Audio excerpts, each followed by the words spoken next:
We'll just let some more people join us and then do introductions because it was a little while ago. We have some new faces as well. So. Hi, Frank. Hey, good morning. You hear me? Yes. We are hearing some feedback, so if you are not talking, if you don't mind muting, that would be helpful.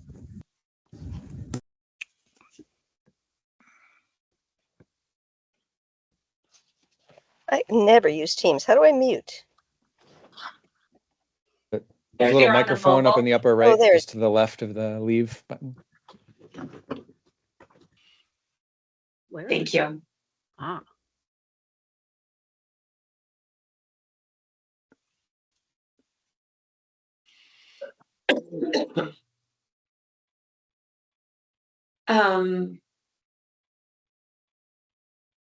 Hal, can I ask you to print out that whole schedule for me? My computer isn't working for whatever reason, so I'm gonna try and set it, like, restart. Well, I can't even restart it. Let me see. Having a little technical difficulties down here, so let's just wait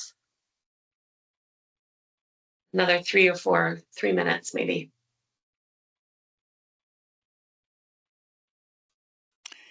Is the feedback from me or is it from somebody else? It's hard to tell. Probably just best practice to go on mute unless you're talking, just so that if you are creating it, but there's none at this particular moment. Okay, thank you. Yeah.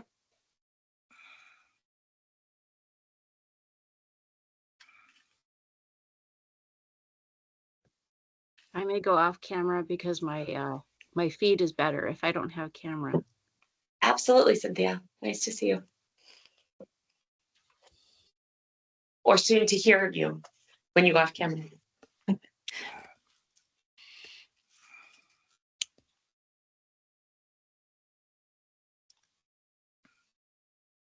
Okay, so I think that was 2 minutes, maybe. I didn't 2 or 3 minutes.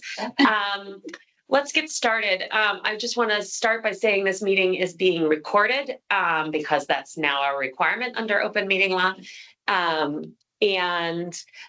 Jenny is also going to get a transcript of this meeting just for ease when we go forward on writing the report so that we have something to look at so that we're not furiously taking notes right now. I want to say thank you, everyone, for coming. You know, this working group, we kicked it off and we knew that we were going to have a space where we couldn't focus on it because of election. We had a major election, and then because of legislative session. But then when I've had a couple inquiries about this, I know people have been wanting to start to work on this. I know Jenny's had a couple inquiries on this, and there is a large body of work that needs to be done. So we wanted to make sure that we got started. It's still legislative session, so there's not a lot of bandwidth for me on being able to do as much as I'd like to do to prepare for these meetings. I just want to be really transparent about that. But I think we should start the conversations and get started. So I hope that all of you have seen there's a document on our webpage related to this working group. Jenny, I don't know, on our website, this Word document with all of the meetings and all the Teams links, all the dates, all the topics is on our Act 133 webpage. So if you could put that into the chat, that would be really helpful so that everyone could bookmark it and have it. But the majority of you, at least the people who are named as stakeholders and who were sent as delegates, should have gotten all of those invitations. Although I want to confirm with you. Okay. And if you haven't, let me know or let Jenny know, and we'll make sure to forward all those those dates and times for you. It's tricky. We get into the summer pretty quickly, which is wonderful, but it is a little tricky. With that, I think what we should do is introduce ourselves.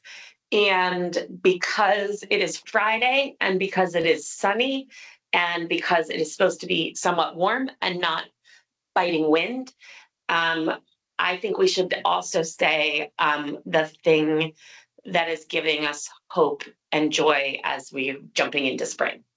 So I'll start. My name is Lauren Hibbert. I'm the Deputy Secretary of State and ostensibly the chair of this working group. And there's so many things that maybe I'm just scrambling for joy at this moment, in full disclosure. But there's so many things that are bringing me joy as the season is turning. My most favorite thing is that a couple of years ago, I planted crocuses very intentionally in my yard. And I don't know if they just naturally move or if I'm having squirrel activity, but now the crocuses are in places that I did not plant them. And it is just bringing me so much joy. It's like one of those times where like my need for organization and like planning and it's just the way it's working is just working beautifully. So I'm enjoying that. I'm going to turn over to you, Sue. Thank you. I'm Sue Siglowski. I'm the Executive Director for the Vermont School Boards Association. And the thing that's bringing me joy today is just having the sun shining and walking through bustling downtown Montpelier to get here. It's been kind of a gray week this week, so I'm really happy to see the sun. It's pretty amazing. Jenny. Oh, you're on mute, Jenny. I really need to master my microphone. I'm sorry when I get moving fast, that's the first thing that goes. I am Jenny Prosser, General Counsel at the Secretary of State's office. I've talked to most of you who are not Secretary of State folks on, a semi-regular basis. So that's great to see you. And for me, that, it's just the warmth of the sun. It's the literal, that warm skin feeling that is just wonderful. Great. Sean. Yeah, Sean Sheehan, Elections Director. And yeah, for me, I definitely the sun, but I'll throw on there too that forecast for tomorrow, a little bit of rain, but weather pushing close to 70. It's just by Sunday or Monday after that, everything should start turning green and things starting to pop in the next few days. So excited for that.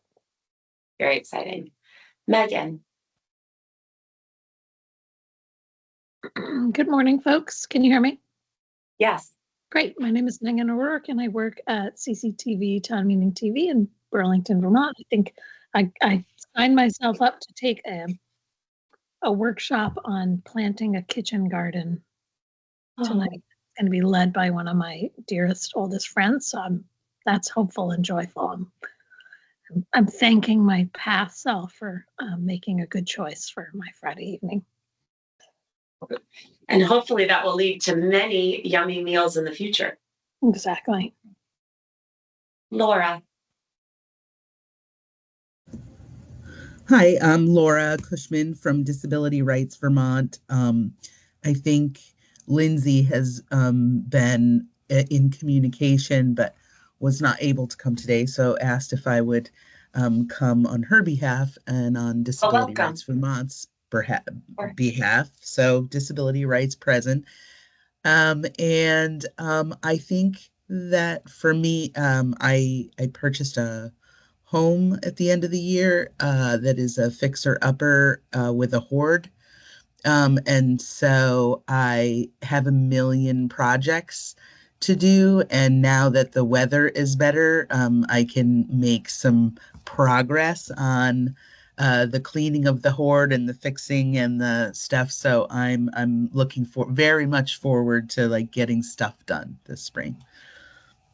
That is awesome. Congratulations on purchasing your home. Thank you for being here, and good luck with all of those projects. I'm sure you have a list and you'll make some progress, and then you'll take some steps back and then make some progress. That's what happens to me. And sometimes the list expands in that process, and It's that's every day. really, It's like adding something new. yeah.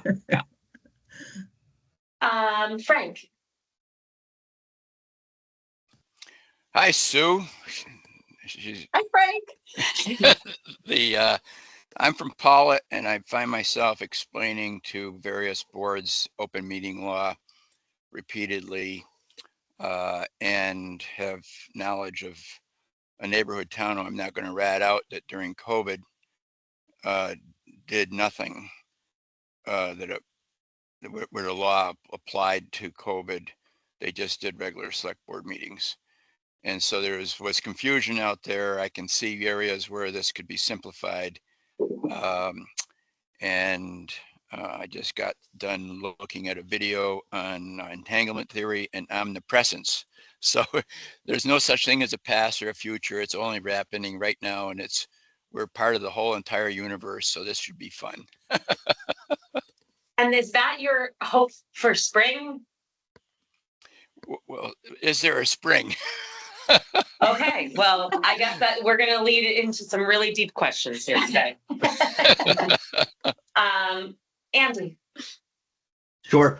Andy Hooper, currently Select Board, Middlebury, Vermont, previously City Council, Montpelier, various solid waste districts, regional planning commissions, and whatnot. A frequent unappointed parliamentarian and subscriber to the open meeting law, as well as a 30-year technologist who has set up meeting spaces for a number of organizations of different sizes. Currently working a couple buildings down the street from you at Union Mutual Fire Insurance Company. Oh, wonderful. And my positives, boy, I had to push a whole lot of negatives aside to find one, but our I know youngest, it was a hard icebreaker question today. it's I a want to rough acknowledge one that. today. Yeah. Our youngest kid is doing an exchange program. He spent 2 weeks in France, and his host, the sophomore from France, just joined us last night, getting in around midnight, and is staying with us for a couple of weeks. And that is certainly a sign of collegiality and friendship and membership in a world community. And is your son back from France? Did they both come back? Oh yeah, or? it was. They did February break plus a week of school in France, and they're doing April break plus a week of school in the U.S. How amazing. Yeah, I think let's have more of that, please. Yes. Susan. Hey, everybody. Susan Clark, and I live in Middlesex, where I serve as town moderator. That's my big 4-hour-a-year claim to fame. But I am a meeting facilitator and work with towns across the state on community engagement with select boards and sometimes school boards and whatnot. And so have a lot of passion around town meeting. Our town had an electronic town meeting for many, many years before COVID. So have some experience with that. Very interested in how we can do all of this together.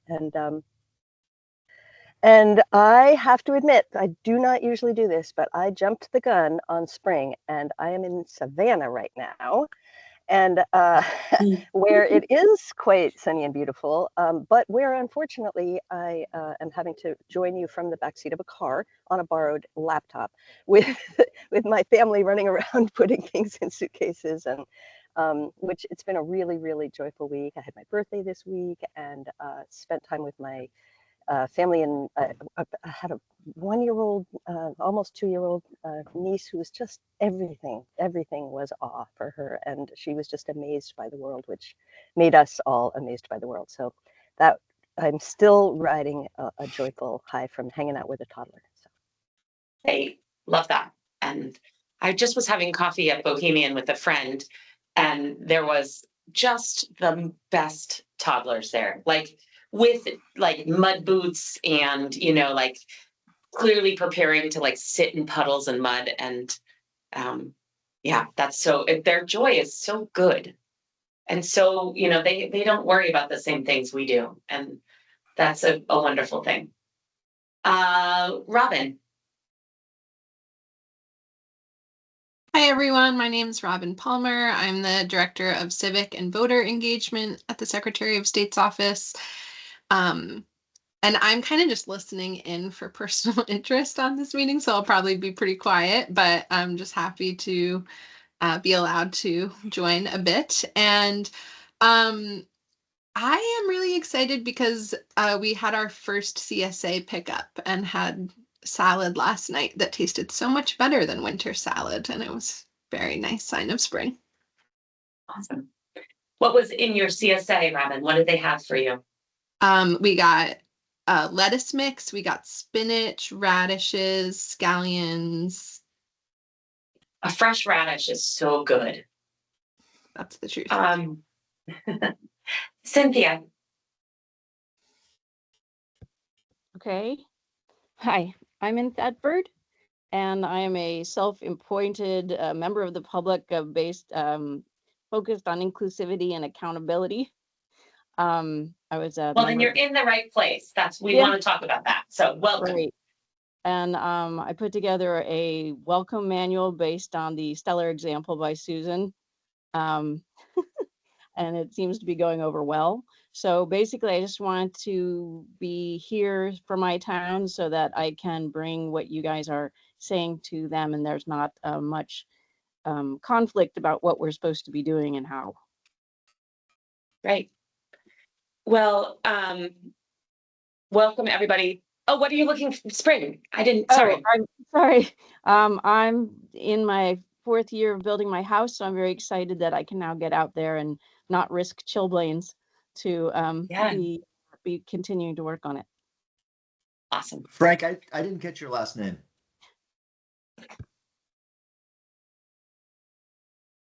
Nelson.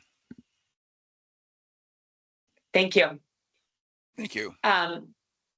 Cynthia, good luck with your house projects. I agree. It's so fun to be able to get out and do things, much like I was saying to Laura.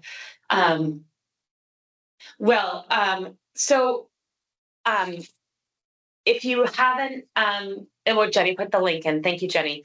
What I have done is set up meetings essentially every 2 weeks with some modification based on schedules and, obviously didn't want to meet the week of 4th of July.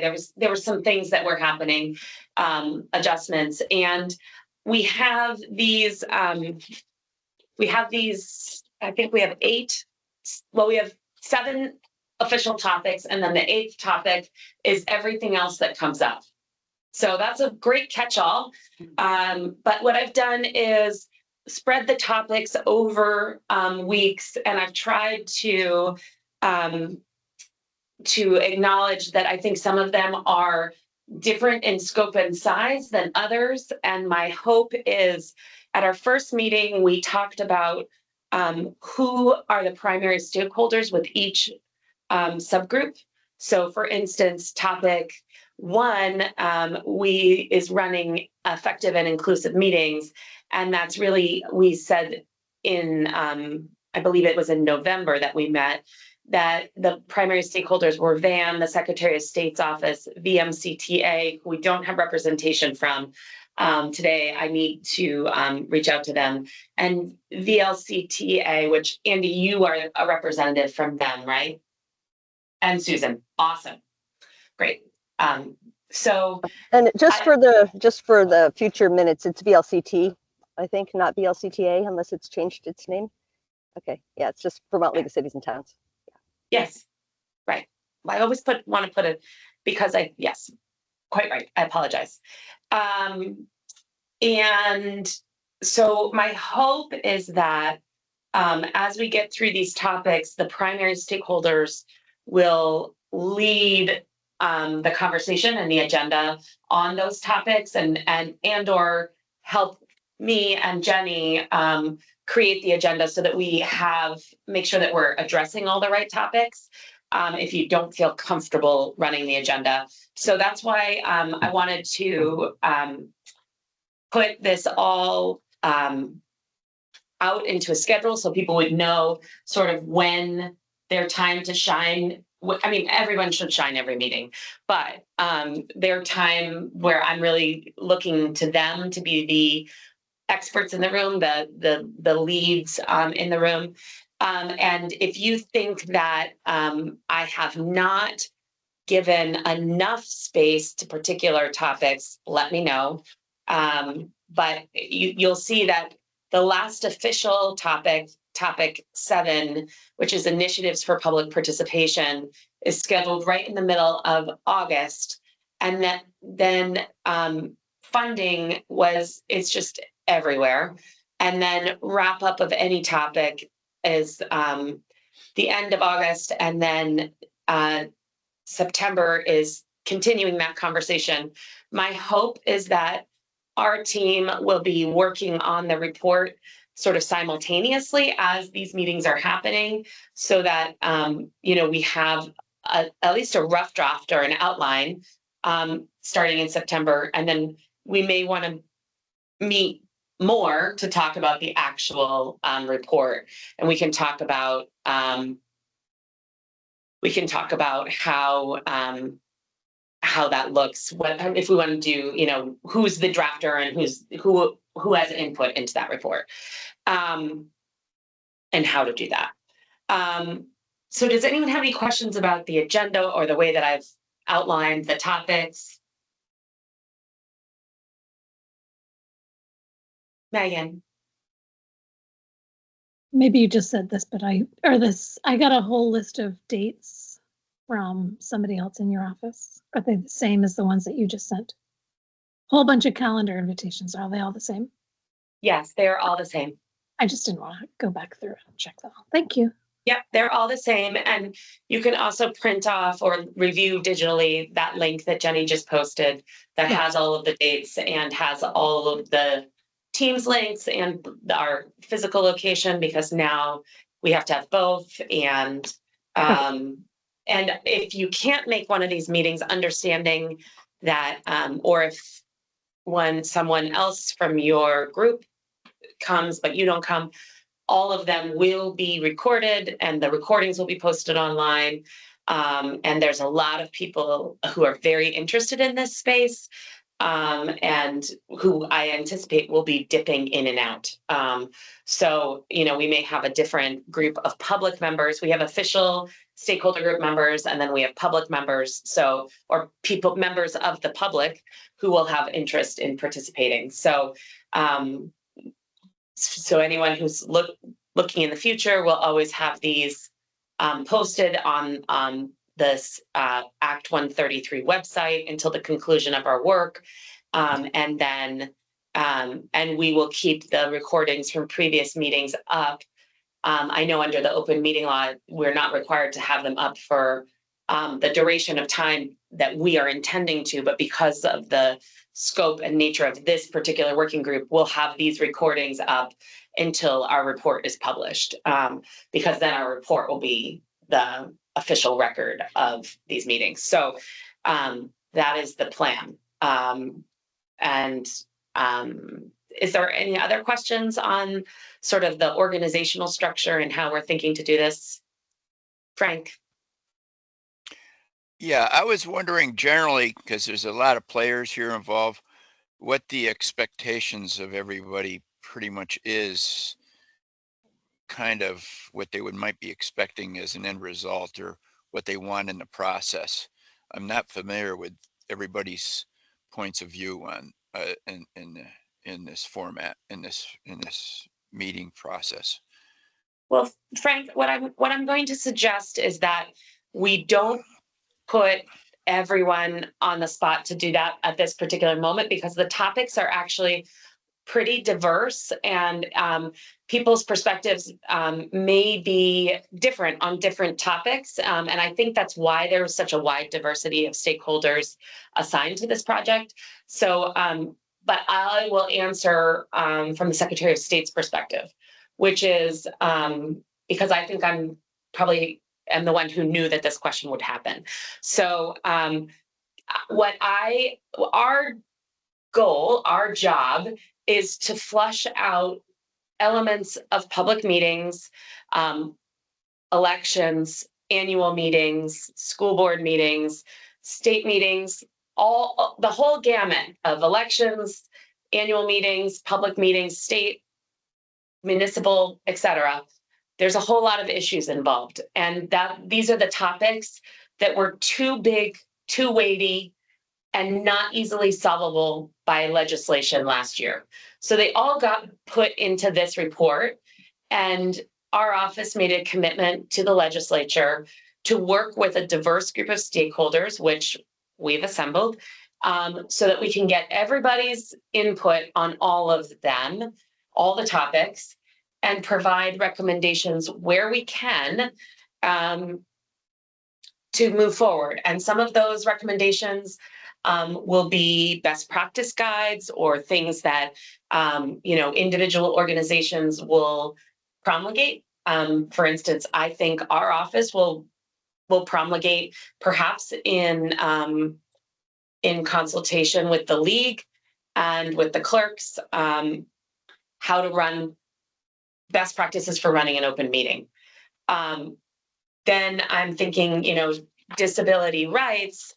It makes sense that perhaps disability rights and the Secretary of State work jointly on something, and I believe we already have, but like updating it on accessibility to polling and local meetings, right? And perhaps the league is in there too. So I think as we go through the topics, what's going to happen is we're going to know who are the people who are the primaries, but my guess is everyone in this group has an opinion on every topic because A, we all do all of this, and B, we're a group of opinionated and smart people. So I'm really looking forward to it. I think the pieces that are going to be interesting as we move forward is where are the things that we easily agree upon and are easy to make a recommendation to the legislature to act on, and where are the things that we don't agree upon and how do we navigate that, and how do we manage the things that are not easy to legislate about. And there's quite a few topics here that are not easy to legislate about. So, and I think those are sort of the best practices guides and the joint work between our various groups. So I don't know if that answered your question, Frank, but I think what I'd like to do is just allow people to go topic by topic as opposed to sort of forecast their position on every topic today, because I don't think anyone was prepared to do that. So I don't know if that satisfies your question, Frank, but that's where I am. Yeah, generally everything's on the table, in other words. Yeah. I think this is a very open conversation.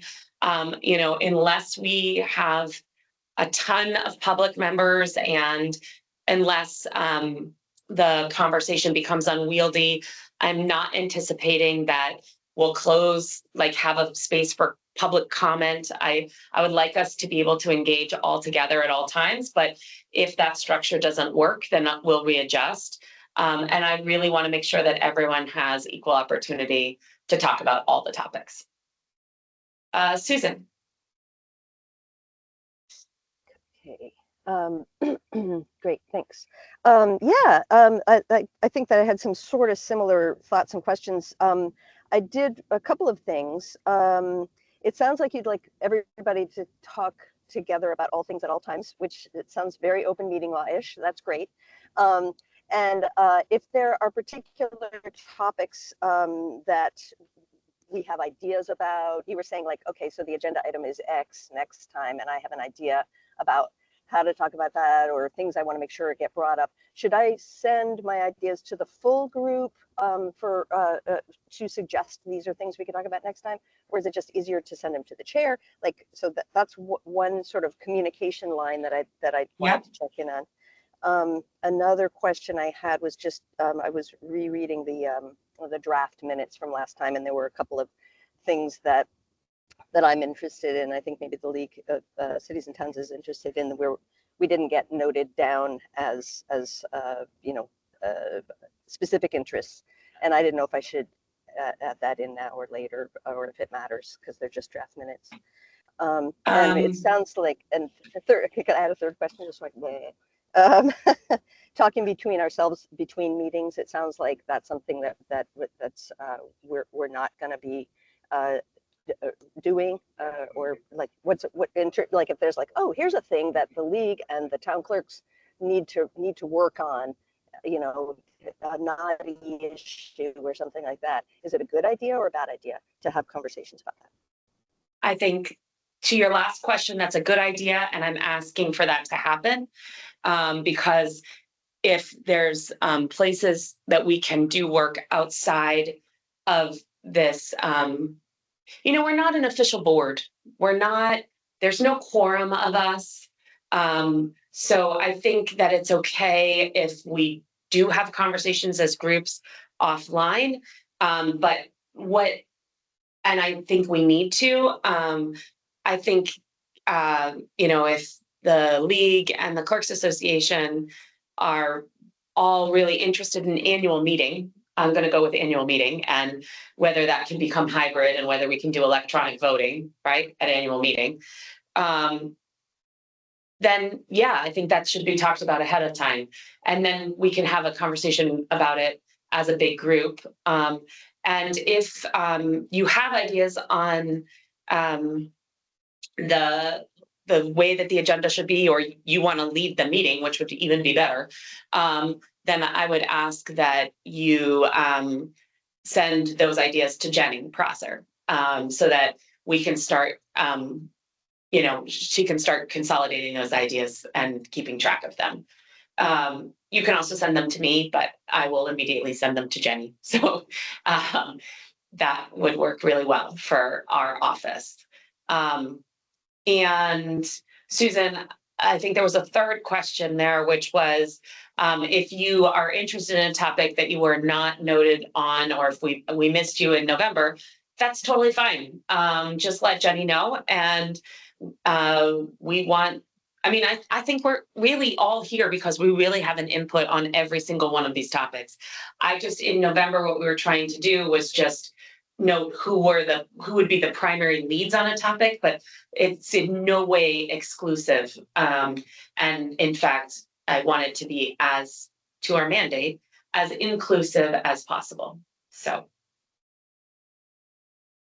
did I answer all of your questions, Susan? I know there were those three. Okay. All right. Megan. And maybe you're about to do this, but I'm wondering would it be helpful for you to hear from us?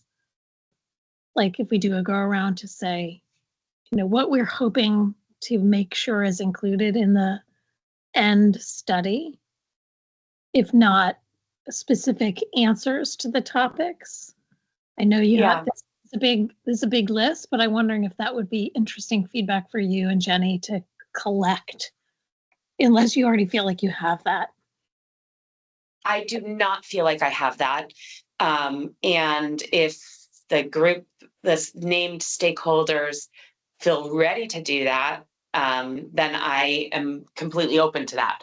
I think that was somewhat Frank's question, and I was candidly being a little defensive, not wanting to put everyone on the spot. So if people feel ready to talk about, you know, the goals at the end, then that's okay. I was thinking that we'd have that over the course of time, sort of more organically, topic by topic, with the end goal. I guess that's why I think that report will be sort of split into first each topic. And then if there are legislative recommendations, then if there are policy publication type things that need to be done, and then things that we couldn't resolve. And that's sort of the structure that I was thinking about. Of course, there's money topics in all of those as well. So I'm thinking on almost every topic, we're going to have to talk about money. And then we have that wrap up about money at the end. But if you guys feel ready to talk about, you know, what you would like the report to ultimately say, or the outcomes, then I'm okay with that too. I just didn't want to put people on the spot. Let me just follow up, and let me put it this way. I'm coming in with a bunch of assumptions of what CCTV, and I'm here really representing the Vermont Access Network, is going to contribute to the conversation. And I have some assumptions of some questions that I want answered. I don't have the answers, or I don't know exactly, but when Andy Hooper says, what I don't know is what other people's assumptions are walking in, and it would be helpful for me to hear what those are, so I know. And I'm not expecting people to have the final answer today. I'm expecting to be learning things from other people here, as well as I'm hoping other people will learn from Van's experience as well, and the MCTA and VLCT, et cetera. So it would be helpful for me even if it's short, to just hear, so we know how to maybe connect and align ourselves, so we can be prepared when we come to the meetings. Well, Laura, Andy, Susan, and Sue, I'm looking to you. Do you guys feel good about doing that?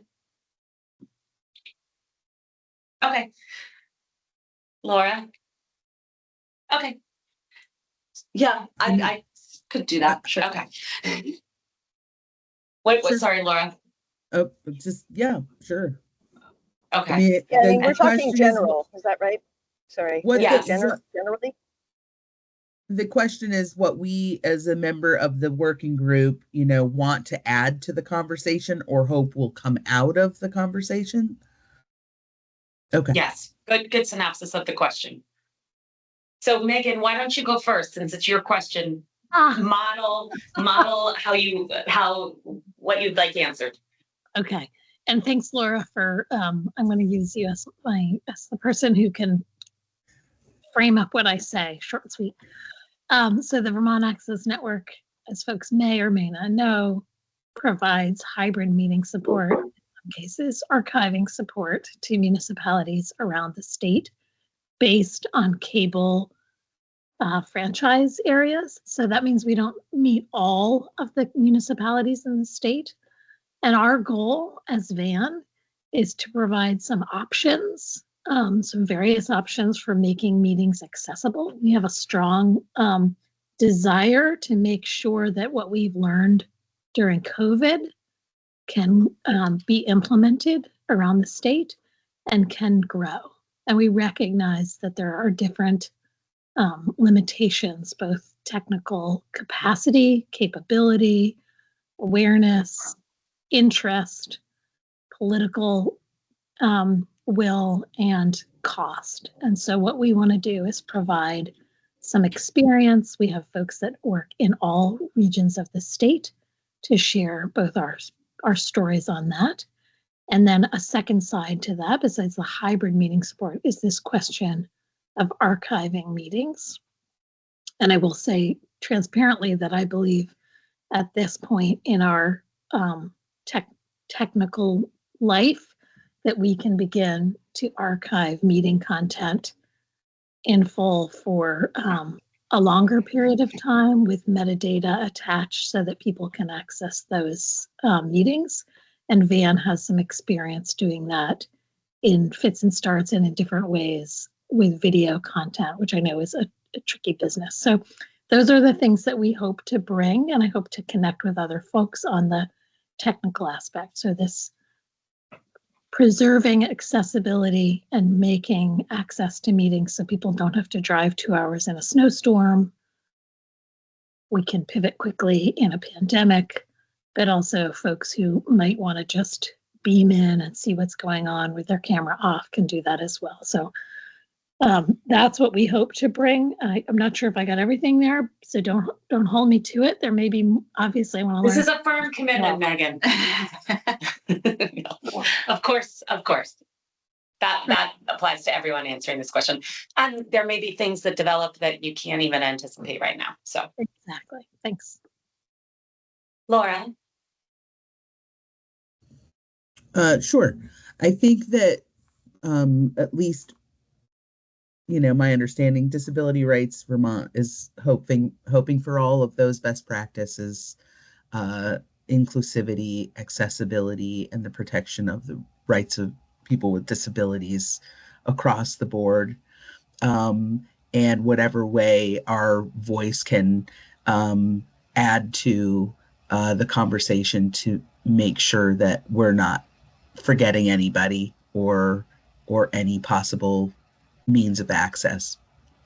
And maybe what we bring is obviously, some awareness of some of the challenges for people with disabilities that may not be right off the top of people's minds when they're coming up with ways of creating accessible spaces.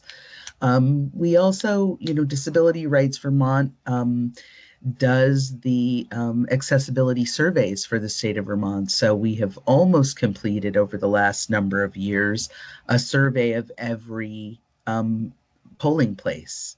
And we have that data, and we know where polling places still struggle to be accessible, just physical accessibility. That this isn't even talking about the hybrid possibilities and the technical assistance possibilities. But so we have a lot of data that could be informative of our baseline. Where are we at right now in terms of accessibility in our polling places for physical accessibility?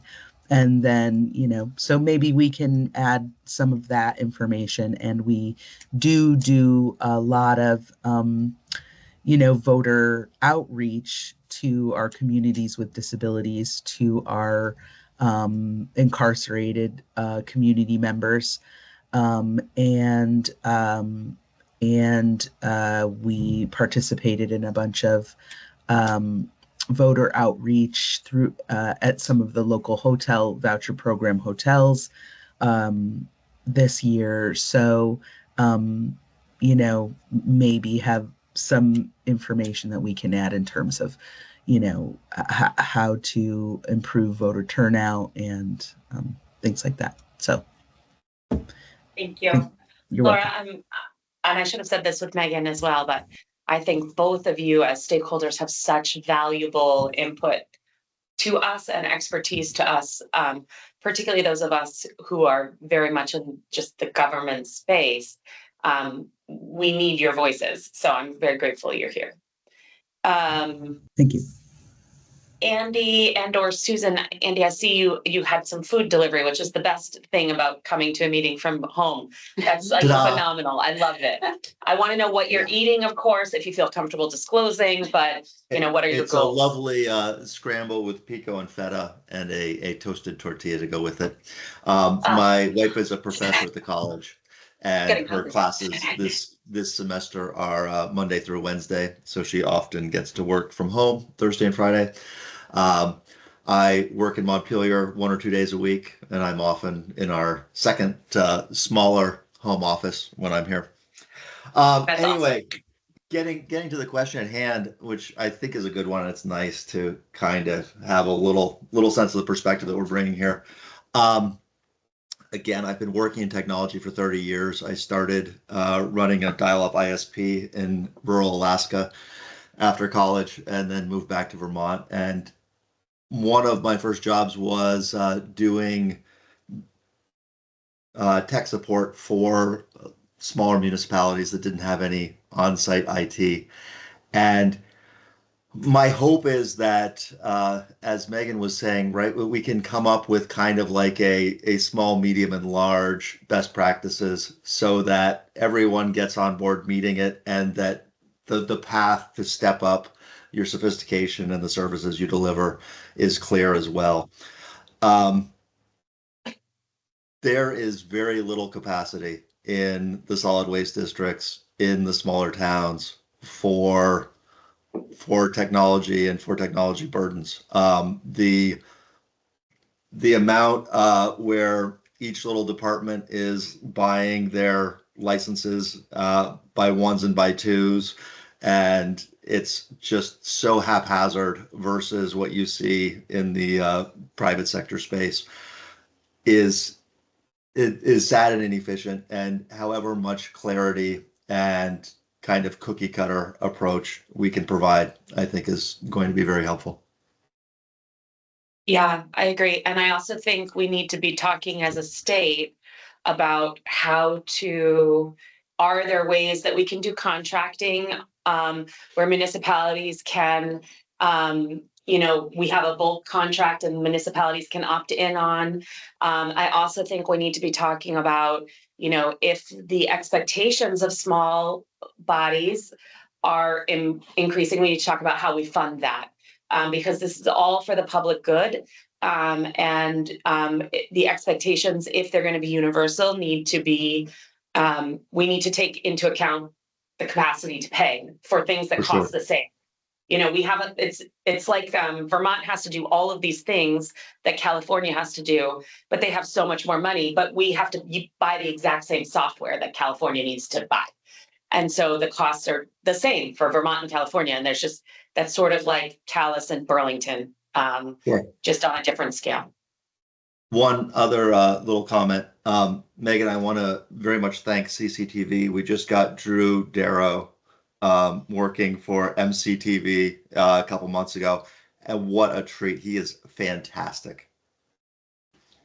Yes, you are welcome. And I was glad that he's no longer driving. So, yep. Yeah. Susan, do you have anything that you want to add to what Andy said?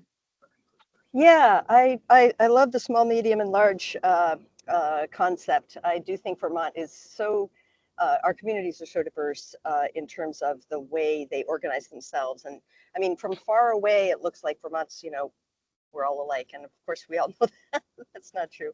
And I think that one of the things that's most exciting to me about this conversation is highlighting or even creating choices for like, here are a bunch of good ways to do this. Not everybody's maybe going to do it the same way, but here's best practice. Here's what's crucial about inclusion, about making sure that all voices are able to be heard.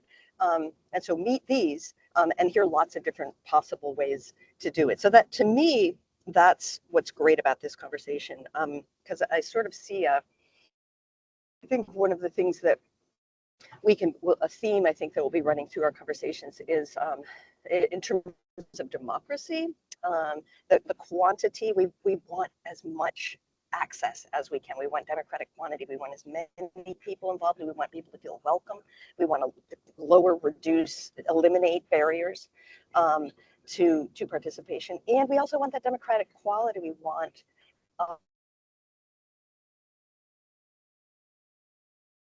sort of water down the democratic. Susan, maybe go off. If there are Susan, I'm sorry to interrupt. Can you go off camera because you're breaking up? So that you were doing great on camera, but I think now maybe. Yeah, will this help? Hopefully it'll help. Yeah, so looking for best practice that will emphasize both inclusion and democratic quantity, and also, the best experience for the people in the room, if there are people in the room or online, that will allow them to truly see each other. Yeah. So, thank you. VSBA is definitely wanting to help our members hold the most inclusive and accessible meetings possible. And we have the past 2 conferences that we've held. We hold our conference in the fall. We've had a workshop on that topic, and we had Lauren and the Secretary of State come in the fall of 23, I believe it was. And last year we had a workshop that involved the Green Mountain Self Advocates on this topic. So it's something that we're definitely interested in learning more about from all of you as to how we can continue on this journey, and wanted to let all of you know that there are district quality standards that are going into effect on July 1, 2025 that include governance standards for school boards.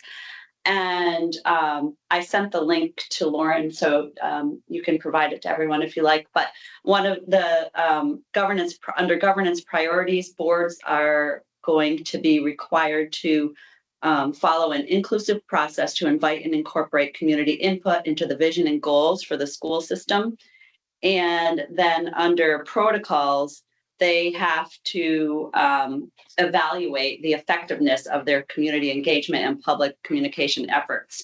And those are just two of the policies and priorities and protocols that they have to do. There's quite a number of them, and they're going to be actually having to do a self-evaluation each year that the Agency of Education will be looking at. And there's going to be accountability for school boards on all of these standards. So I wanted to let you know about that because I think it folds into this work. But that isn't published or public yet. Those quality assurance standards. The standards are public and published. The rubric that is going to be used for them to rate themselves is still under development by the agency. Oh, what you sent me is public. Yes. Okay. I just want to make sure. Yes. Before I send it. Yes. Yeah, okay. Thank you. Megan, was that good? Is that what you wanted? Needed? That was great. I think there are a couple other stakeholders not here, right? But I think Yes, there are. Yeah, there are. That was very helpful. Great. And yes, what we're going to have to reach out and confirm who's going to be. I think there's been some changes afoot for many of these organizations. So that'll be homework for Jenny and myself before the next meeting to make sure that we get people from each stakeholder group here. And one thing that popped into my mind as you were talking, Megan, is I think particularly on some things, we should probably have Tanya Marshall, who is the state archivist and chief records officer, to come in and provide guidance on what is legally required for all of the bodies to keep and what is not. And there's some good reasons to get to destroy records that you don't need to keep because there's costs to keeping them and there's costs to dispersing them when you get public records requests. And there's, we want to make sure with all of these things, and I'll just say, I know what Tanya will say on this topic, and it's the position of the Secretary of State, that we don't fundamentally change what's required of public bodies, which is minutes. And that the minutes are the official record and not a digital recording. And so I just want to make sure that we are keeping track of that and maintaining, the core fundamentals of open meeting law. So I'm sure there'll be times when we need her input on storage, how long, all of those things. And that's been one of the biggest questions that Jenny primarily answers these questions for the office. How long do recordings need to be kept? How, especially if there's not an official, if the body doesn't approve minutes, or if the meetings are very long in distance, a lot of space in between the meetings too. So, all right. Anything more on those things? So it's interesting because I hear you, and I hear that the legal definition of the 30 days past and I have talked with Tanya, and I just want us to stay open to possibilities of how technology is changing. Yeah, and absolutely. That for me, the underlying, well, it may be the minutes. What I also understand is the underlying principle is that we understand what went into making a decision, not just the final decision. So if a decision is made, and so maybe Jenny can help me understand that, but that's where, for me, and I'll just give a small example of that. In Burlington, the police commission was meeting and they were discussing how this was actually 10 years ago after Burlington had declared itself a sanctuary city. And they were discussing how the police chief was implementing those sanctuary city policies. And when Migrant Justice listened to the meeting and heard how he was interpreting that, they were able to then go back and have a conversation and say, hey, we're interpreting this in different ways. And that's very different participation. It's a very different outcome when you hear what goes into making the decision as opposed to the actual, just the actual end of the meeting. So I understand the Secretary of State's position we as having archiving meetings that people come and access, 5-10 years later in video form have just a different feeling about that, about the importance of that. And so I think I just want to keep that open. And certainly there's nothing in the law that prevents the Access Network or other people from Absolutely. things. We have to think about what's legally required for a body to maintain. That's very separate from what your organization can do. And yes, absolutely have an open mind. And we were advocating when Act 133 was going through that the video be maintained for until the meeting minutes were approved. And that has been a burden for some communities. So I just wanted to point out that I didn't mean to introduce the debate right now. But what I wanted to say is I think there's another voice that we may need in the conversation at times. And I just wanted to let people know that I probably will invite her to that conversation at times. And I'm not going to continue the debate, but it may be important to separate archiving from hybrid access.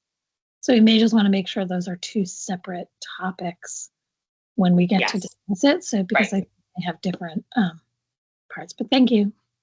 Yeah, of course. Frank, did you have a question or concern?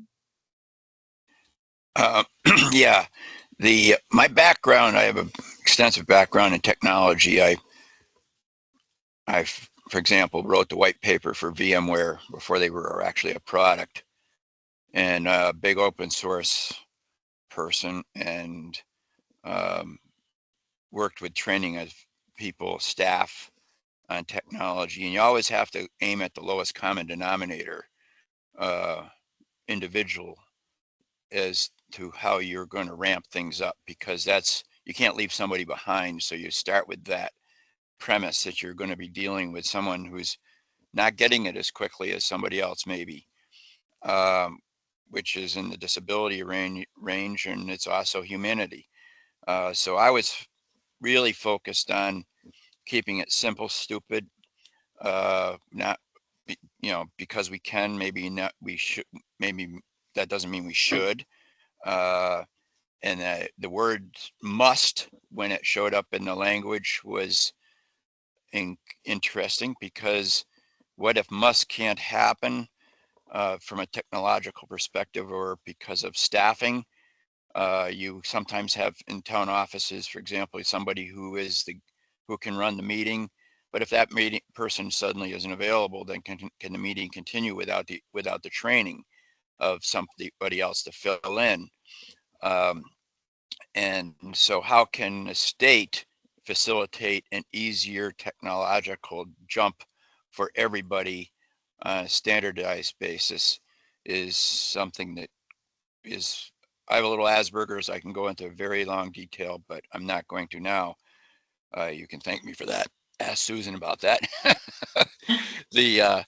But the concept of open meeting and the digitization of it is something that I was pursuing with the through legislative people back in 2018, where I saw elements of it that could be opened up to people who were remote.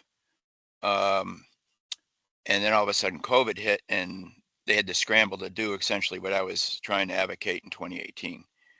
Yeah, so that accelerated the conversation, Frank. And I think that acceleration was good, but now we're dealing with the ripple effects of the conversations that we couldn't have because of the acceleration, right? Right. And that's really why we're together. I think it's just a matter of ironing it out. We're at the ironing out phase, because there's elements there, but like Andy said, there's people that on a bell curve that just simply are going to be in a different place than other people. And I've been in tech I'm a Linux geek. I do a lot of things open source wise, and see a lot of potential there from a cost saving perspective, and have some ideas. And at some point in time, the framework, I think, and when you're looking at the technology and the agenda here, is when I'll introduce that. I can introduce it at any time. I can talk to Andy offline. We can compare notes. However, in regards to the recordings that Megan was talking about and keeping the recordings available, that's an interesting thing. Technology wise, it's easy to say, but sometimes, as Andy might. Hey, Frank, I'm sorry, I'm just going to interrupt you because I did have a little agenda here that I want us, like a structure of the conversation. So I think I'm hear finishing right now. I'll finish right Okay, now. great. Is that so? Elements of what everybody's concerned about are certainly going to be able to follow up in other meetings, and I think that keep it simple is a focus that we should really all be involved with, and at lowest cost possible, as another goal. Thank you. Thank you, Frank. I think we all want to focus on that as much as possible. Jenny? I was just hoping that Cynthia could speak to what she put in the chat, so that is, I think she made some good points there, and it would be on the video then. Thanks. Yes, that'd be great. I somehow can't get into camera anywhere. So it says no available camera found, but I can speak anyway. Which is good. So when people in towns which have a long legacy group running things, and they tend to be older, they always win the elections because the new people are not known, or they have no experience being on a board. And so to have training in advance to anyone who wants it. So for instance, we have a new moderator this year who has never been a moderator before, and she is going to very diligently learn how to be a moderator, but who knows what town meeting's going to be like next year. And we had issues. So I'm hoping that there'll be some training for new people who want to participate fully, so that they are on a even keel with the people who have been in the roles. The minutes, warnings, and agendas tend to be muddled and unclear, so that even the people who are on the committees cannot figure out what happened at the meeting, who said what was decided, what was voted on, etc. It's not intuitive to be a leader. It's not intuitive to write minutes. Having been in many offices where I was taking the minutes, I know how to summarize things and how to interpret things that AI can't. We're leaning heavily on AI, and that is unwieldy with 12 or 15 pages of verbatim. And so I'm hoping that there'll be something about standards on how minutes can be presented, what a good minutes looks like, and how not to warn things so that they disturb and deter people from showing up. So it just seems like all of that stuff, I'm not sure if it's going to be covered, but those are my concerns about participating in town meeting. We had very little participation. I was told it was not allowed to put it on video, even though I offered to do it. And there was a lot of intimidation factor going on. And I'm wondering if there's any way to help that lessen that intimidation, so that people feel free to speak up, say their piece, and not be then ostracized later for it, or feel terrible and have to leave the town meeting early. That's all I got. Thank you. No, I think that's great. Thank you. So the goals of this first topic, running effective and inclusive meetings, in the report, we were supposed to talk about the use of universal design for annual meetings and meetings of public bodies. That's the first topic. Training for public bodies to be compliant with open meeting. That's the second topic. Recording meetings of municipal public bodies and the means and timeline for posting those for public access. That's the third topic. That really was a big topic of Act 133, because for state bodies, it's pretty clear what we have to do. For municipalities, that was contemplated, but ultimately not included because of the costs for municipalities and the diversity of our municipalities. And D, the fourth topic was creating best practices for running an open meeting in all formats. So that first topic, there's a reason why it's spanning three meetings because it's very, very big. But I was thinking that perhaps we should come to a common understanding first and use our remaining, we have a remaining 50 minutes of concepts or definition of effective and inclusive, because I want us to be thinking all of those four topics we need to be looking at through what is effective and what is inclusive. And I think we all strive to do that in different ways, but it would just be helpful to talk about what does it mean to be inclusive and what does it mean to be effective. So in the context of open meeting law. It's in the report language, Megan. Sorry, yeah, it's in the report language. Let's do this. Let's talk first about what does it mean to be effective? What does it mean to hold an effective open meeting? And I'll pick up something that Cynthia put in her chat and spoke to a little bit, is clarity on the agenda. I think that is helpful for an effective open meeting. Does anyone else have things that help define what it means to be effective?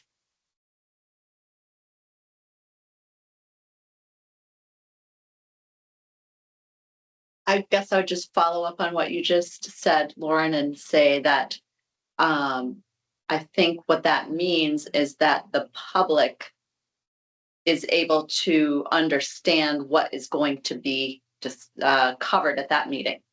I agree. By reading the agenda. I agree.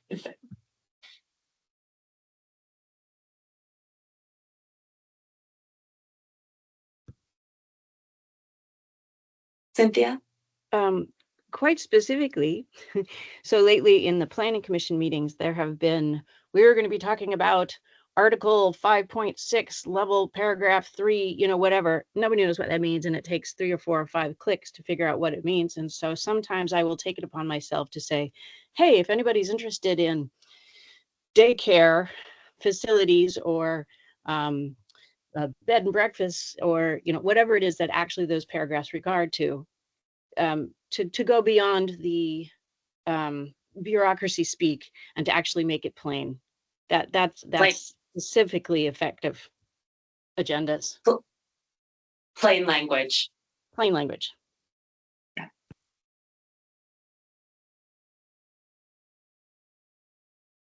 Frank? Yeah, on the effective side of things, what if you figure you got a plan for the worst case, is when you have a meeting, you have the agenda. Everybody knows that the digitalized open meeting hybrid process really is just an extension of a voyeurism ability of everybody to sit in on a meeting when they can't actually physically be there. But we enter into a must language where items on the agenda, such as treasurers, warrants, things like this that are important regarding payroll issues, etc. If there's a technology interruption where all of a sudden any member of who is participating and is needed in the formation of a quorum suddenly has a computer glitch, something happens, which we know we've all experienced it, then there should be some allowances made for items on agendas statewide, which are really necessary to happen, mission critical for towns and other bodies to conduct, where if there is a interruption of the meeting technologically, where the must language fits in, that there is an exception to the rule and that those rules are fully understood and are accommodative to the intent of the inclusion mandate of the law. So this is something I've seen on a contingency basis might need to be entertained, and I don't know how to tackle that one, because there are like grants, application dates and things like this that select boards, et cetera, have to decide on, where if you have an interruption to the meeting and the meeting can't flow in a must language from a hybrid perspective anymore, then that kind of leaves things up in the air and dates get missed. You got to have payroll go out, warrants have to be approved. So there is, from an effective perspective, there's mission critical and then there's non-mission critical. And I think that that needs to be addressed. Thank you. Thank you, Frank. Any other ideas on effective, what running an effective meeting means? Megan, yeah. So I'm a little, are we just sort of popcorning and then you're gonna? Yes, we're popcorning, yes. Okay. And one thing that comes up is on the issue of inclusivity is, and I guess this dovetails with the training piece. When recently, I'll give this as an example. Is that okay? Is that helpful? Yeah, I was trying to do effective first and inclusivity second, but I mean, I understand that there's an overlap, obviously, but I was trying to focus on effective first, just so that we can keep that line of feedback all together and then inclusive. Got it. Well, I guess, okay, I'll pause then. I guess I'm thinking more on the inclusive side. I'll just say, for me, an effective meeting is one that has an agenda, and it's effective, I think, when you can get through an agenda, whatever questions are posed, get some answers, whatever the problem that needs to be resolved, there are at least some solutions on the table, and it's effective when, you know, the people who want to participate are able to participate and engage. So I think, to me, that's an effective meeting. I agree. Great. And so I will follow up on, so I guess that would also be that the right voices are at the table to hear, you know, you're getting input from the people that you need to get input from. So from a variety of sources. Yeah. So that the invite list and that the agenda is clear so people know if they're interested in being at that meeting. But then if there's specific people that, let's say, the select board needs to hear from, that they make sure that all of those people are there so that they have all of the voices before they make a decision. I'll just say that something that comes to mind based on what you said, Laura, which I strongly agree with, is that the next steps are clear. That there's an agreement, or maybe not an agreement, but a clear understanding of everybody in the room, what the next steps are, so that maybe there's a decision, maybe the decision is going to be in a month or 2 months because the body needs additional information. But the steps to get to a decision, or the steps that radiate from the decision, are clear to everybody. Susan. Yeah, I think this is a great list, and I would just add maybe something about. I mean, I think we mentioned full information, that the meeting has full information.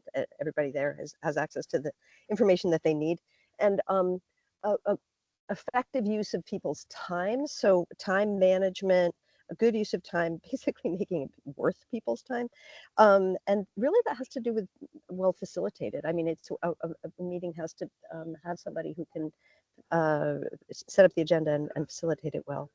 And then, and I think that think the other ones have been covered. I might just add transparency in terms of what is the purpose of the meeting, and as you said, what are then the outcomes and actionable items after the meeting.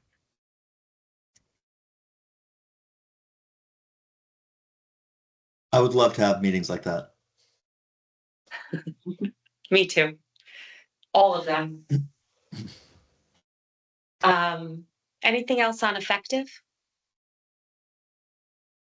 Okay, let's go to inclusive, which I think is really, you know, in the Venn diagram, they really overlap. It's somewhat artificial to separate them, but let's go to inclusive. What does inclusive in the open meeting concept mean? I'm going to take Cynthia's plain language and build on clear agendas.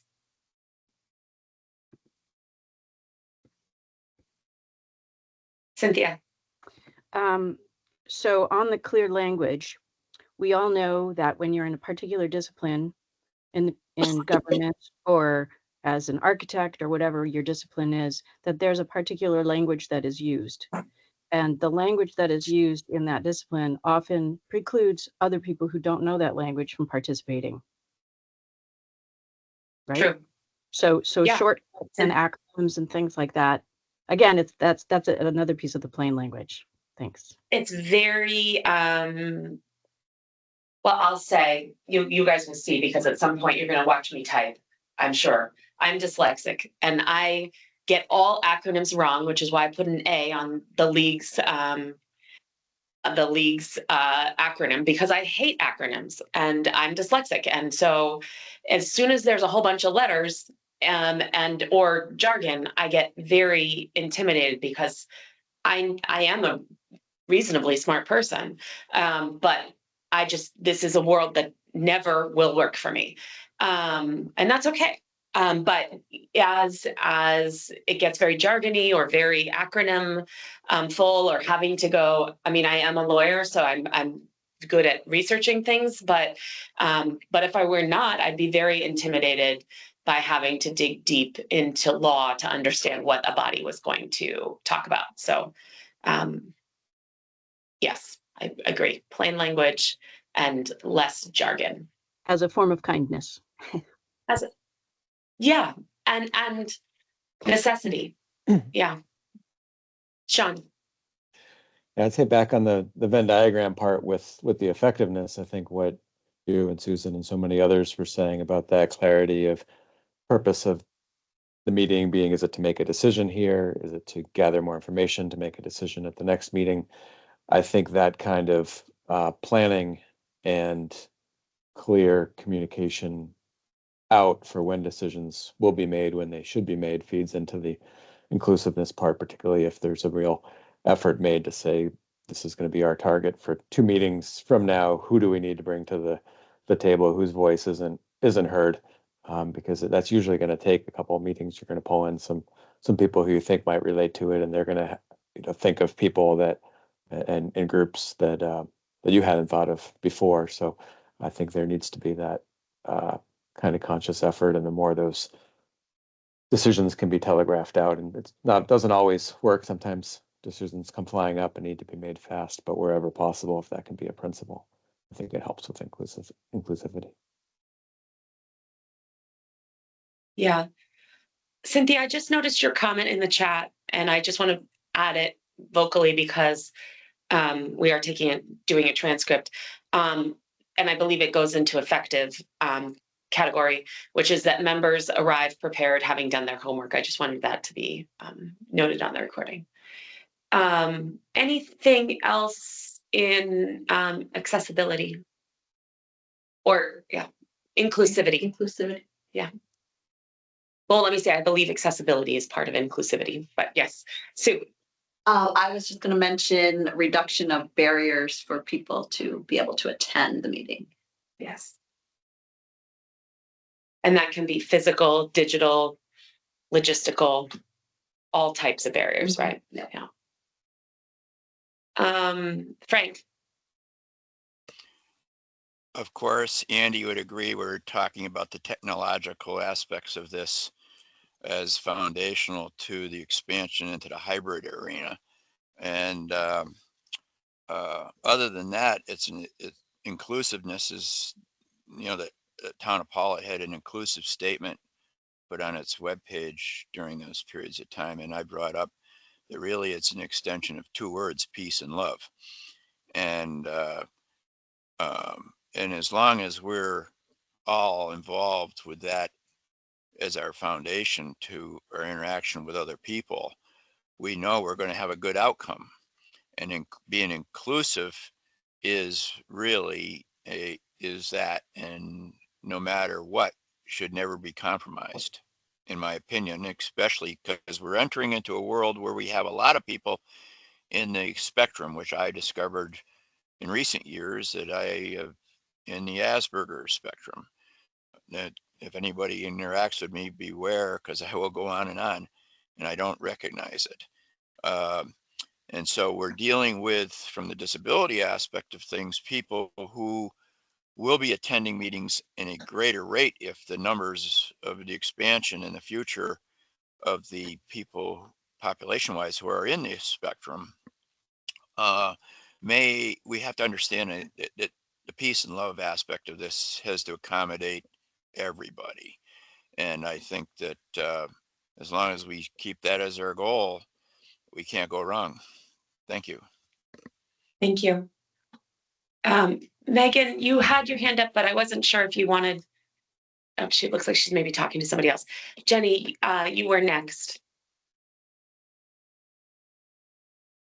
I just think as a baseline, it probably goes without saying with this group, but just freedom from discrimination and harassment, right? That's like the absolute baseline for just having an inclusive meeting, which it doesn't always happen for folks, or people don't always necessarily feel like they can speak because of concerns about this, that being a part of the conversation. Yes. That is a question that how do I deal with the fact of that ramification is a question that comes into our office. Susan. Hey, great list. And yeah, I would add, I'm not exactly sure how to say this, but sort of balancing and navigating competing inclusion needs for the benefit of all.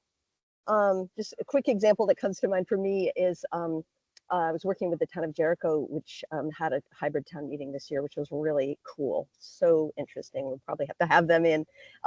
But one of the things that the folks who were online from at home were asking for was we can't hear as well. We want you to come to the front of the room and use a microphone. So that using a microphone was helpful for people who couldn't hear, and it was helpful for people who were online. And it's also absolutely proven to reduce participation because people are terrified of microphones, and they really don't want to walk to the front of the room. And so a way to balance that is to have microphone runners, have little kids carrying the microphones to the seats, so that people don't have to stand in line. So it's just an example of maybe best practice ways that we can offer that would allow inclusion and sort of navigate the needs and balance the needs of competing inclusion needs. Thank you. That's awesome that they did that and be a great example. Andy. Thanks. I just wanted to suggest that there's a tension between Sean's suggestion about reaching out to people and making sure that you actually go through and hear from every stakeholder on issues who wants to be heard, and the effective part of this, that there's a lot of discussion now, the recent book Abundance being related to it, and that process gets in the way of government seeming effective. To some degree, our boards were appointed and elected to speak for all the people. And while it's good that all the people have a chance to have input, adding too much additional process can cause things that should be decided in one meeting to stretch out over a season. Yes. And we've seen that unintentionally happen and intentionally be done, right? Because the body doesn't want to you can go both directions on that as well. Absolutely. There is stalling until something is stale for sure. Yeah. Laura. Yeah, I wanted to say sort of just to kind of piggyback on what Frank is saying, like, yes, of course, we want to be approaching our rulemaking with from a place of peace and love, but also need to acknowledge that we all have blind spots, even when we're the most peaceable and loving and well-intentioned. Even though I work in disability rights all of the time, can still discover that I have blind spots. And our systems are slow to change, obviously.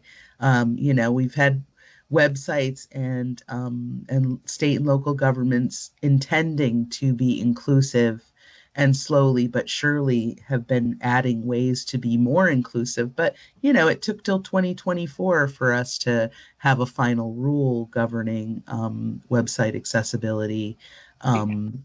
So, I just want to say we need to be patient with ourselves and also acknowledge that we're not going to get it right now all the time, even though, at Disability Rights Vermont, we're like, get it right, get it right.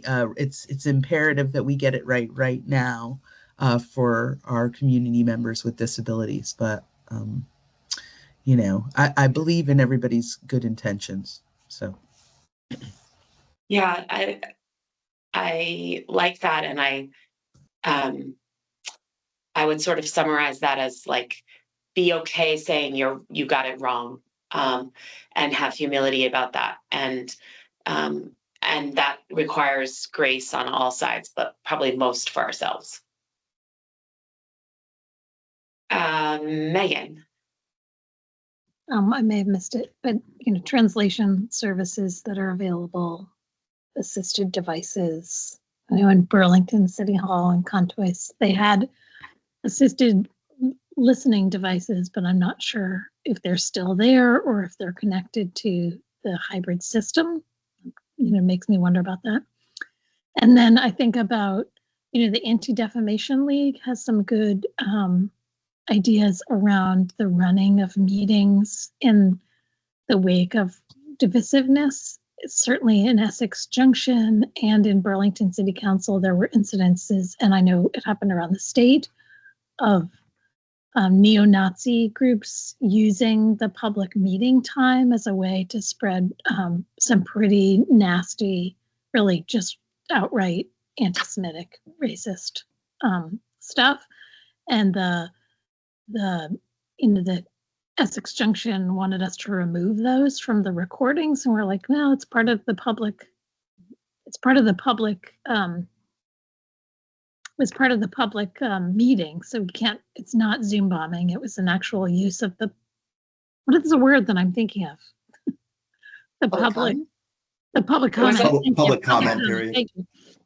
And we contacted ADL, and they gave some really good guidance around how to respond to, and that that as the chair of the meeting, you don't have to just say thanks for your comments. You can also say your comments are violating of our community standards, so that you don't have to just sort of sit silently in the face of blatant racism and hate.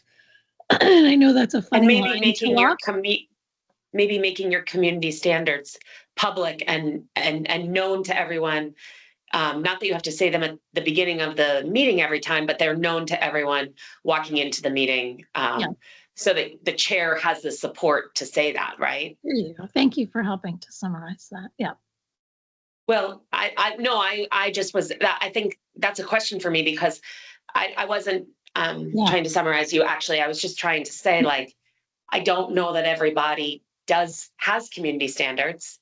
Exactly. And I think community standards make bodies more accessible and more effective ultimately, and probably should be a best practice. But I don't, or we set community standards for all. I don't know. Should there be a state? I don't think we so. do have community standards. We do have community standards, but we don't necessarily say them out loud, right? And so those community standards. So in the case of, and it does get tricky. And so, you know, that's the place where, because people are confusing, you know, the right to say what you want to say at a meeting with free speech, as opposed to the right of the people who are sitting at the body to also say, this counters our community standards. I can tell by all the hands raised. Yeah, I that know, this me is too. a I was about very to say this is juicy hot topic. Yes. It's a juicy topic, but so we learned a lot. We've learned a lot through that process, and I'm excited to hear what others have to say. Yeah, I am too. And I think I would also be really interested to hear from people about, you know, how long do people from the public, are they allowed to speak? I think that is also a really helpful thing for there to be established at the beginning of the meeting. And when is the time for the public to speak? Because that is a really, really confusing thing as a member of the public, and something that is really hard as a body to manage and causes a lot of friction. So Frank, as a member of the public, please speak. Oh, you're on mute, Frank. I'm sorry. Famous last words. Yeah, the time frame that you're talking about, Pollitt's had some very interesting meetings. In fact, we were supposedly the highest rated. PEG TV follows and has permanently put equipment into the Pollitt Town Hall. We were the highest rated meeting, you know, viewed programming due to some stuff that was in the news and whatnot. And the chairperson and the body basically starts off with a comment about how the meeting's going to be run. And there's a limitation in the public comment area for 2 minutes, for example, unless you are coming forward with a authorized spot in the agenda that then gets run through and could be also limited. And so this tool you can go on and on, as I can, but if you can limit it in the agenda and in the setup to the meeting where people are pre-notified that they got a certain length of time, and that's it. They can't use it as a bully pulpit. They can bring up their issue, and then there can be comments relative to the position of the town, relative to any comment that's going on that may be controversial, which controversy and speech and all that stuff gets wrapped up into, you know, you lawyers may know a lot about that, but the inclusive aspect of it means, like love, when you don't have a degree of inclusivity or love, then do you actually have inclusiveness or love? And so you got to include time for whatever, but you don't have to listen to it all day. Thank you. Yeah. Thank you. Susan.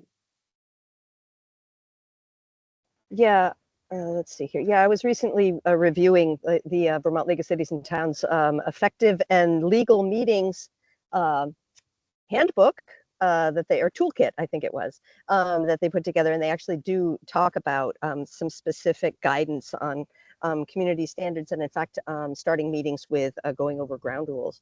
And one of my critiques, I think in general of these kinds of things, is that we focus heavily on the legal, what is a legal meeting, but the effective part is kind of left to be a form of art, you know, and that's, I think, something that we might be able to come up with some, you know, updatable best practices or something like that. And one of the keys, I think, that's coming out in this conversation is that there are different types of meetings.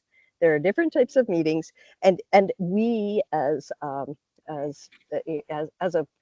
communities should be able to offer varieties in the kinds of meetings, and we can, and I think our local leaders aren't always trained in that. But you can have, not everything has to be a public hearing. Not every meeting has to be 3 minutes at the microphone. Not every meeting some meetings are exploratory, some meetings are decision making. So to be very, very clear about the purpose of the meeting and then match the purpose of the meeting with a good process for that meeting. And sometimes that's going to be small groups, little groups, where everybody gets to talk. Everybody gets to talk for a long time because you're in small groups, and then the content is captured for the full group. So, and it can be a field trip, you know, it can be a work group. So lots of ways to get people together. And I think maybe one thing we can do is sort of elevate the options so that towns realize that they have more options to handle this incredibly intense need to come together and to have our say that we're feeling right now. Yeah, thank you, Susan. Andy. That was great stuff, and I want to talk more about these different meeting modalities and how we can address some of those. Thinking about public comment, the recent ACSD meeting to not have students at the Ripton School next year. Our select board always has public comment at the beginning, and it's usually as long as you want to talk, but sometimes we will suggest people wrap it up if it's taking up more than the allocated 15 or 20 minutes of time, or there's a lot of people that we don't recognize for an agenda item, and we'd like to restrict time a little bit because of that, but we tend not to cut people off or do anything like that and haven't needed to. But at the school board meeting, they had a lengthy meeting where they muddled through Robert's rules as best as they could and had public comment at the end, which they always do at the school board meetings, and discovered that they'd made like this decision to move all these kids from Ripton to the Salisbury school, even though all the parents in attendance who spoke after this decision was made were like, you know, we don't go to Salisbury, but we're always driving through Middlebury. It would be way easier for us if that was the decision that you'd made. It's actually closer, even though the school board decided by fiat that it was easier, that it was closer to Salisbury than to the Middlebury school.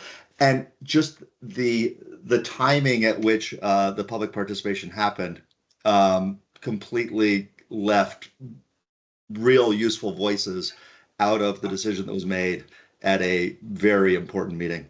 It was unfortunate, and I'm glad that we do public comment at the beginning. Yeah, and I've seen there's lots of different structures. There's public comment at the beginning, there's public comment interspersed with each topic, and then there's public comment at the end.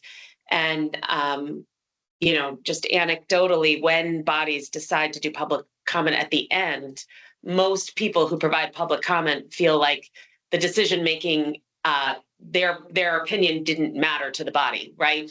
You're not asking for our opinion on the decision you are making. You're asking for our opinion on the decision that you've already made, and I think we all can agree it feels very different in any context. To be asked on your opinion on the decision that's already been made. Cynthia.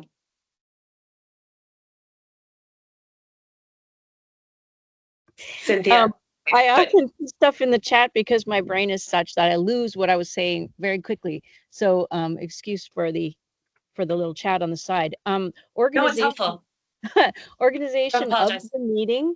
We recently had an issue whereby people were sitting through an entire meeting to get to a thing that they were hoping to speak to, and then to find out that it had been canceled due to whatever reasons.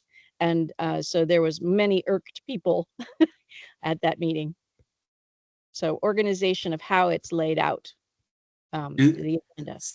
In my world, that would have come up at the acceptance of the agenda at the very beginning of the meeting, like the second item would have called out that there was a change to the published agenda. I guess that didn't happen. Actually, it didn't happen, but then they said as much. They had decided before the meeting even started to be recorded that they were not going to do that because they didn't have something from the lawyer or whatever. But people will not want to sit through the entire meeting, and so if they see that at 8:30 their topic is going to come up, they are counting on being able to come in at 8:30 and not sit through an hour of usual dribble. Necessary dribble. And I think to that point too, I've seen some bodies put what they know is the most important thing to the public first on the agenda, and the things that are more, run of the dribble, the more germane to the people of the body, second, third, and fourth. So that's something that we should talk about too. There's sort of a stylistic choice to be made on whether you put the most hot topic last or whether you put the most hot topic first. And I definitely would posit that inclusivity is relevant to how you set up the agenda. Yes, thank you. Anything else on, I guess we got from inclusivity to community standards and public comment. That was the way that conversation train happened. But anything else on community standards and public comment that we could talk about as it relates to inclusivity? And then I'd like to transition to other ways that a meeting is inclusive. Frank. Yeah, maybe we operate on a topic by topic agenda basis where the public are allowed to weigh in, and it might be something that the process can emphasize. That's because that's inclusive, with no doubt about it. That the process can include the time limits for the chair to be able to set up for that type of involvement, and then people know they have a certain amount of time to get it out, what they're going to say, which moves the meeting along as opposed to being subjected to an extended diatribe of who knows what. Yeah. Thank you. I've seen bodies also say that if your comment is duplicative, that it should not be voiced. So that's a whole other topic that we should talk about in best practices. Andy. I just want to suggest that maybe one or two options for community standards. I have not seen what the league provides. I haven't done as much homework as Susan on this, but that might be something that would fit in with our final report. Is here are a couple suggestions for community standards that can help to frame public comment and what is expected, what is allowed, and how you respond. I love that. Definitely should be in our best practices guide and called out in the final report. Any other topic about inclusivity? We've hit a whole bunch of big ones. Laura? Just in terms of like inclusivity and public comment, there have been a couple suggestions out there, like having someone who passes a mic or whatever, but maybe, and I realize that this requires a lot of data and tech, but like offering people a way on their town website to record a 3-minute public comment that can then be played, a succession of them can be played in the public meeting so that people are actively engaging without having to be in the space or being included in the public comment process, but without having to be there if, say, they have disabilities that prevent them from being in the space. Or having their public comment be read out loud by somebody, a way to submit public comment. And similar to that, Andy, I see your hand and I'm going to get to you, but similar to that, we do definitely have a digital divide and not everyone has access to a computer or a mobile phone.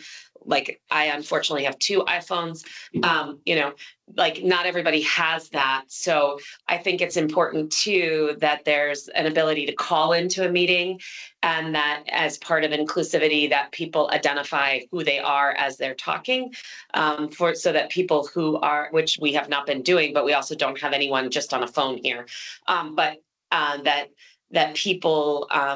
That people who are on the phone know who's talking and know the order of operations and are able to know when they are authorized to speak. So the ability to submit comments either with their own voices in a recording or in an email statement that somebody reads out loud and telephone access. Andy. Where's that microphone button? There we go.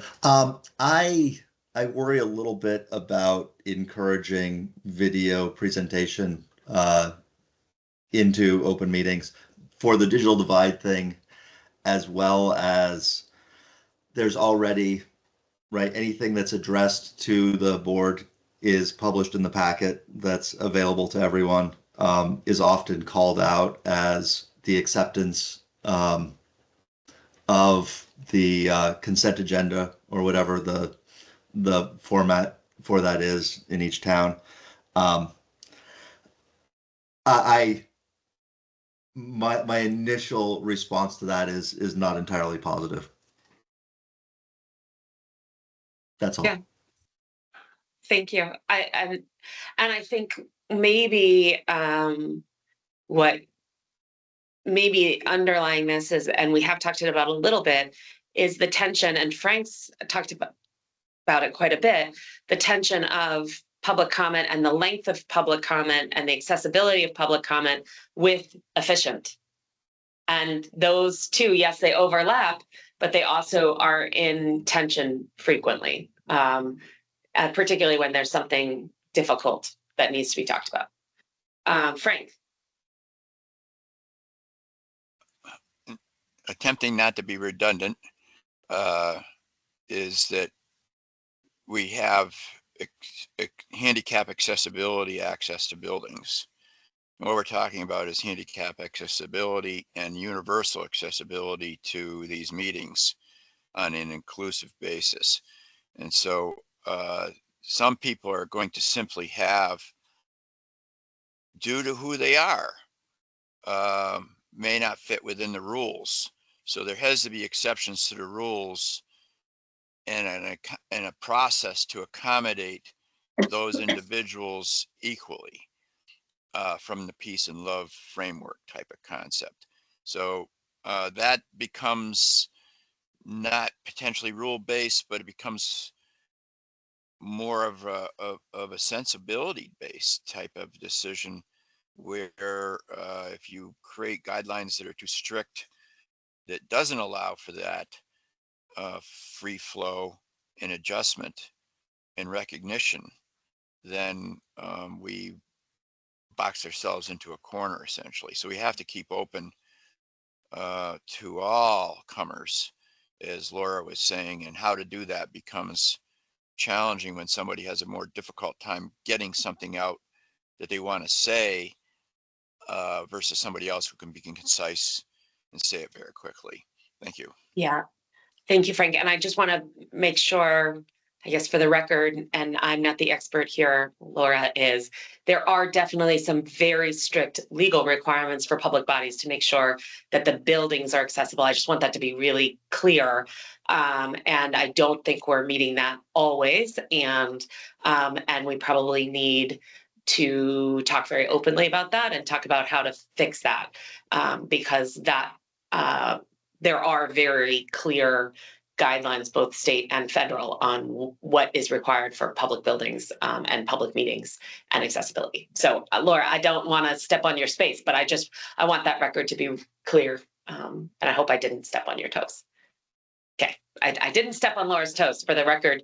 She's shaking her head, so that I didn't. So Susan. Yeah, we've been talking about public comment, and I think that is important because, of course, we're talking about public meetings. But I think some of the things that we're talking about here really are, my hope would be to expand the definition from public comment to public engagement, and fully embracing that people are different and people engage in different ways. And sometimes these meetings are not, just that really strict definition of the legal definition of what a public hearing is not going to be the best way to get the story. And so the degree to which this group can offer models, suggestions for thinking outside of that public hearing box. And yes, we want meetings to be great, and we also want lots of different ways for people to engage. I think the better we can do that, the richer our answers will be. Cynthia, I agree with you, Susan, and I think in our best practices guide, we need to really talk about the public engagement, and public comment is just one subsection of that. And Cynthia, I really see your comment that you just made as very relevant to what Susan just was talking about. I'm just wondering if you could speak to information sharing. What I think is you're talking about is information sharing before a meeting and during a meeting. And after a meeting, because Right. There have been many cases here where there is a decision to be made and it needs to have public input, and a public forum is held or a survey is handed out and a minority fill it out, but then it's never used, and or a public forum that was planned but never adequately advertised. And so if I hadn't personally invited a number of people, nobody would have been there. So there seems to be a lethargy about advertising things that might make democracy a messier process than it already is. And adding that into a best practice would be great. So like, we're not wasting our time having these public forums that are just going to not go anywhere and not be used. So that brings up something for me, and I'm just going to take a prerogative here to talk about is channels of communication, which I think we should talk about too. You know, we have the legal requirements for posting a public meeting and notice to the public. Legally, a lot of that is somewhat outdated. And we should talk about if there's legal updates that need to be made on notice for open meetings, but also best practices, how communities could provide more notice to more people. And if there are technology resources and financial resources that bodies need in order to effectuate that, right? But I think most towns now know or have the opportunity to know how to communicate with the majority of their citizens, either by email or text. Of course, there is the digital divide, or many of us have Front Porch Forum. Is that an acceptable way? Should bodies be putting their agendas and their notice of their meetings on there? Some do that proactively, some don't. So I'd love to add that to the conversation, channels of notifying the public about what they're going to talk about. And I love your last comment, Cynthia, on celebrate. I think we frequently forget to celebrate anything everywhere. We need to celebrate more. And particularly when you are leading a community through a hard thing, it's hard to figure out how to celebrate, but it probably is important to figure out how to celebrate the accomplishment of a hard conversation. Megan. I think specifically, and I won't have the legislation number, but specifically on the question of notice for meetings, there may be some legislation that you're aware of. There is, I don't know the number either, but yeah. There's some updating of the notice requirement for municipal buildings, municipal meetings. Yeah, and I want to say that some of that also has to do with the kind of inverse effect of preserving, which, you know, when you get Megan, yeah. Oh no, she paused and then disappeared. Megan, are you there? Did the aliens take you? So there goes our quorum. Yeah. Oh, Megan. I don't know what happened.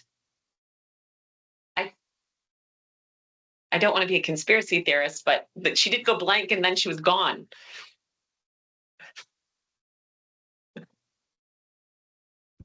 Maybe she fell off her chair.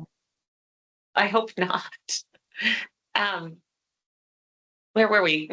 I just want to note, we have 5 more minutes of this meeting. I do have a hard stop at noon, and I know all of you probably have a lot of competing interests on your day.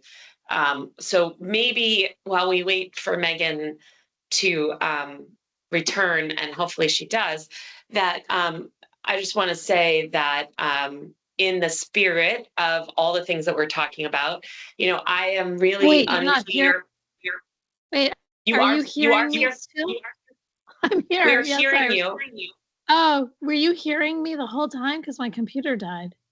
Oh, okay, No, good. we didn't. Started We were actually singing and concerned. dancing and No, we were concerned that the aliens took you because no. you were good. Happy Wow. that that's not true. Because what happened was you froze, then you went blank, and then you were not there. Yeah. Is what it looked like Well, to us. So I'm still here, and if I remember what I was saying, it'll be a miracle. okay. But so I think, Well, yeah. Megan, what I think I was attempting to transition us to a close of the meeting, but Laura, I see that your Great. hand's up and I want to hear from you. I was just going to ask if we have some goals for the next meeting, some next steps or some things to consider discussing. Yeah, well, yes. Let me just, and this is actually in line with what I was talking about. In preparation for this meeting, as I started candidly, I did not have time really to create an agenda and provide an agenda to all of you. And that is very clear feedback from what we've been talking about. To run an effective and inclusive meeting, we need to do that. So I think although the feedback was not directly provided to me on running this meeting, it is received. We need to be doing that, so we will. I don't, so that will happen. So the next goal of next meeting is to continue our conversation on running effective and inclusive meetings. And the second topic is really civic health indexes, which is, and Robin just dropped off, but she is the lead on the Secretary of State's Civic Health Index. So we'll continue to talk about running effective and inclusive meetings. And I think we'll move out of coming to a common understanding of effective and inclusive, and the places where we don't have a common understanding, to the use of universal design for annual meetings, which frankly, I don't know what that means. So I'm going to need some help on that, and training public bodies for compliance with open meeting law. So those are the two things in this broader topic that I would like to talk about at our next meeting. Then I'd like to reserve probably half an hour or 45 minutes to talk about the Civic Health Index, what it was, what we found. I don't think we need to take a huge bulk of time of this group to talk about it, but it definitely will be a section of our report. And I think this group should all know about it. So I am planning to have Robin talk about that for probably half an hour or 45 minutes and hear feedback on that and next steps on that from this group. Jenny, I'm thinking we should send a digital link to that Civic Health Index, which is on our Secretary of State's page, to everybody in this group. And then the next meeting will be wrapping up this topic. So then that's our second meeting is on May 9th, and our next meeting is on May 22nd. So we will be firming up and finalizing that discussion, which includes recording minutes and creating best practices.